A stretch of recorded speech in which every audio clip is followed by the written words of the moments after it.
Welcome to Nasdaq TradeTalks. I'm Jill Malandrino, Global Markets Reporter at Nasdaq. We're coming to you live from Mainnet 2023 in New York City. Joining us for this segment, we have Rines, initial contributor at CoreDAO, to discuss how Bitcoin could potentially evolve post the ETF rulings and the impact on Bitcoin sustainability and the mining landscape. Rich, it is great to have you with us. Welcome to TradeTalks. Awesome. Excited to chat here today, Jill. You got it. And there's been renewed focus on Bitcoin following the ruling with the recent ETF news. How are you seeing Bitcoin evolve as a result of that?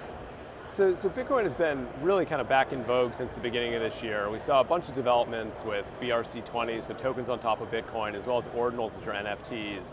And I think what we're seeing is more and more demand for non-store value or just digital gold use cases on top of Bitcoin.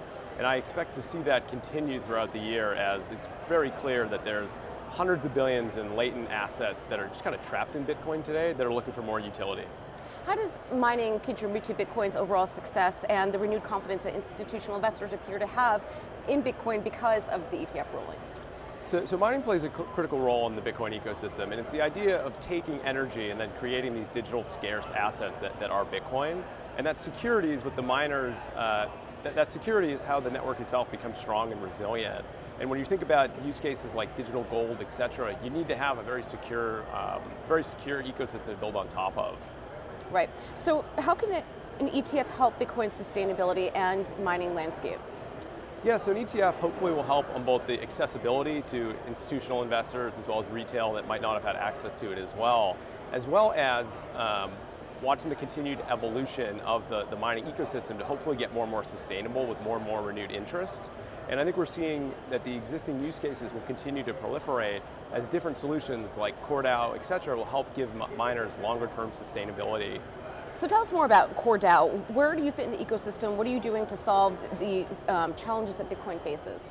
So CoreDAO is a L1 blockchain, and the idea is it's really the combination of both proof of stake and proof of work, which help allow the ecosystem itself to continue to give rewards back to Bitcoin miners.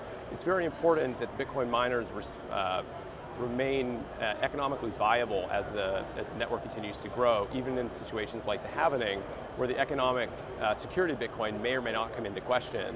What Core and some of the other solutions do is they give more incentives back to the Bitcoin miners that allow them to invest more in their own security, which keeps Bitcoin decentralized and secure. So it creates a nice reflexive cycle between the two. And currently 1 out of every 2 Bitcoin blocks is being delegated to Core already. So you're seeing quite a nice product market fit emerge.